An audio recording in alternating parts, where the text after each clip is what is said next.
सोलापूर शहरातील विविध भागातून 3 तरुणी व 2 महिला अशा एकूण 5 जणी बेपत्ता झाल्या आहेत। जोडभावी पोलिसात 4 तर फौजदार चावडी पोलिसात एका घटनेची नोंद केली आहे। भवानी पेठेतील चाकोते यांच्या घरानजीकची 19 वर्षीय तरुणी 26 जून रोजी पहाटे 5:30च्या सुमारास महाविद्यालयाला जाते असे सांगून घरातून बाहेर पडली, मात्र ती परतली नाही। शेळगीतील कुमारस्वामी नगरातील 18 वर्षीय तरुणी 1 जुलै रोजी दुपारी 1:30च्या सुमारास काही न सांगता घरातून निघून गेली आहे।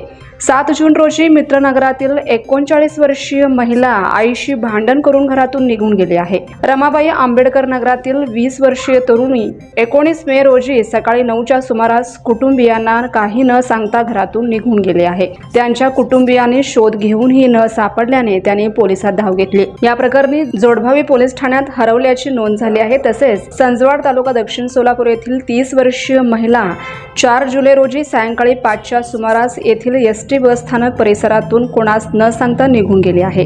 तिच्या पतीने फौजदार चावडी पोलिसात खबर दिली आहे।